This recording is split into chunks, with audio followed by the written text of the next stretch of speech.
우리가 암 치료하고 다릅니다. 이건 치료 과정에서 완치라는 것보다는 관리하고 꾸준하게 통증 조절하는 개념으로도 예방할 수 있는 것은 운동하고 바른 자세. 척추 협착은 대부분 수술 없이 극복을 할 수 있고.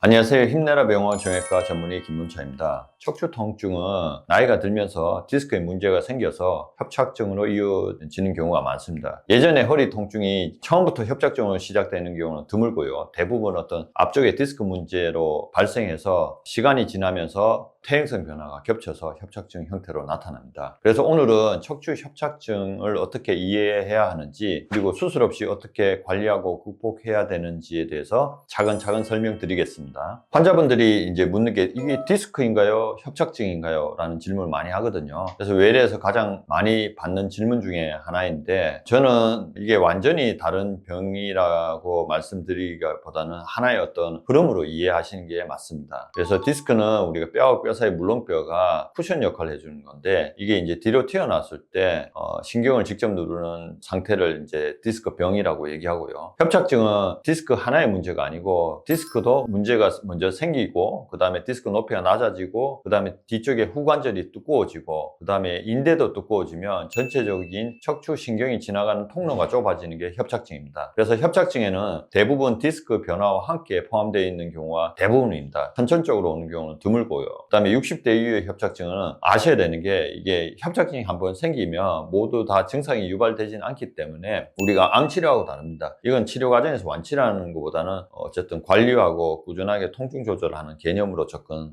해야 합니다. 협착증 증상은 어떻게 나타나나요? 라고 이제 환자분들이 많이 물으시는데, 느끼는 증상은 매우 다양합니다. 화끈거린다, 쥐가 난다, 따끔거린다, 저린다, 마비가 온다, 시리다, 심한 분들 다리가 떨어져 나갈 정도로 온다, 이런 식으로 얘기를 하거든요. 이런 방사통이 생기고요. 이제 다리 쪽으로 방사통이 생기다 보면 우리가 이제 파행이라고, 이제 보행 제한, 걷다가 힘들어지는 경우가 있습니다. 이래서 신경학적 파행이라는 용어를 정확히 쓰는데, 협착증이 있으면 보행하기는 힘들어집니다. 그게 가장 문제고요. 걸을수록 다리가 저려지고, 걷다가 이제 주변에서 보면 이제 숙여서 앉아서 있는 분들이 많거든요. 그래서 이거를 이제 우리가 마트 가면 쇼핑 카트를 이렇게 끌고 다니면 조금 편해지는 분들이 있거든요. 이런 분들은 대부분 협착증이 있는 분들입니다. 그리고 이제 아무래도 숙이면 뒤에 있는 척추관이 넓어집니다. 그래서 대부분 자전거 타기 같은 경우 했을 때도 비교적 자전거는 약간 구부려서 타기 때문에 협착증 환자에게도 상당히 도움되는 운동이고요. 혈관성 파행이 있는데, 이거는 이제 파행 자체가 혈관 자체의 어떤 문제로 인해서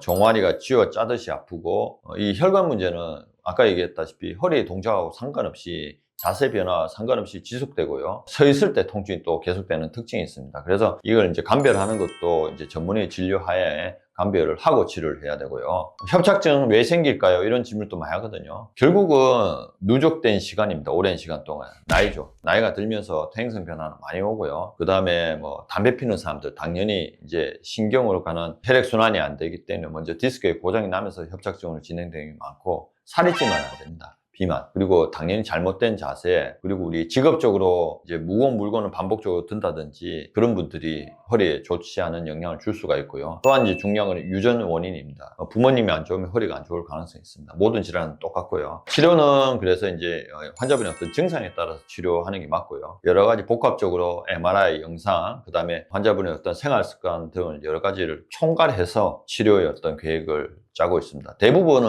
핵심은 아셔야 되는 게, 척추 협착증은 우리 암 치료하고 다르게 수술을 먼저 생각할 필요는 없습니다. 단계적으로 관리하고 치료하다 보면 대부분 좋아집니다. 그래서 1단계는 우리가 아직 초기인 경우에는 생활 습관 교정, 그 다음에 운동으로도 충분히 체중 관리 등 허리 주변의 근육을 강화하는 코어 운동을 함으로써 병을 극복 충분히 할 수 있고요. 두 번째는 우리 약을 드시면서 기본적인 문제가 되는데 물리치료, 재활치료를 통해서도 충분히 통증을 조절할 수 있습니다. 그래서 이제 그 다음 단계로 넘어가게 되면 검사를 좀 필요로 하죠. 만약에 조금 더 지속되면 다리 통증이 심해진다든지 보행이 제한이 조금 생활에 불편한 정도 온다라고 하면 CT, MRI 같은 정밀 검사가 필요합니다. 그런 경우에는 아무래도 신경이 조금 압박한 단계까지 왔기 때문에 약물 치료는 조금 부족할 때가 있기 때문에 우리가 신경에 대한 치료가 필요합니다. 그래서 이제 요즘 신경에 대한 치료가 기법이 많이 발달해서 주사 치료도 있지만, 주사 치료보다 조금 더 정확하게 접근할 수 있는 여러 가지 시술법도 많이 개발되어 있거든요. 있거든요. 요즘 카테타도 내시경까지 볼 수 있기 때문에 조금 더 정확히 접근할 수가 있습니다. 그래서 어쨌든 수술 전에 우리가 모든 단계에서 치료하는 방법은 약물 치료, 신경에 대한 치료 그 두 가지 하고, 그 다음에 어느 정도 예방할 수 있는 거는 운동하고 바른 자세를 잘 해주시면 척추 협착은 수술 없이 충분히 극복할 수가 있습니다. 그래서 이제 또 하나 묻는 게, 이제 집에서 척추 협착에 좋은 운동이 무엇입니까? 라고 저한테 많이 질문하시는데, 제가 옆에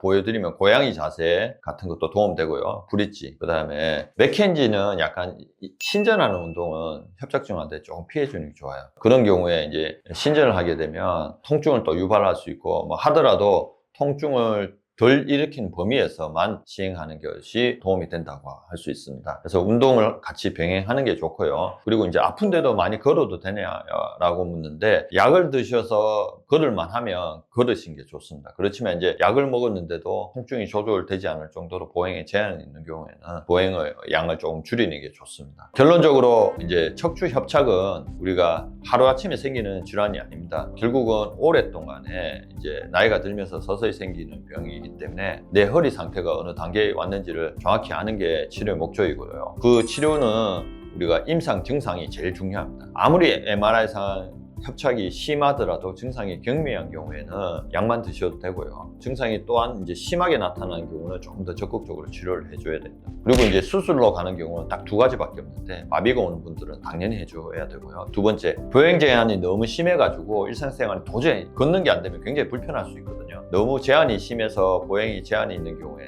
일상생활이 힘든 경우에 국한해서 우리가 수술 진행하기 때문에 척추 협착은 대부분 수술 없이 극복을 할 수 있고, 또한 이제 아까 얘기했던 운동이나 바른 자세를 꾸준히 한다면 살아가는데 특별한 문제는 발생하지는 않을 겁니다. 지금까지 힘내라 병원 정형외과 전문의 김문찬이었습니다. 감사합니다.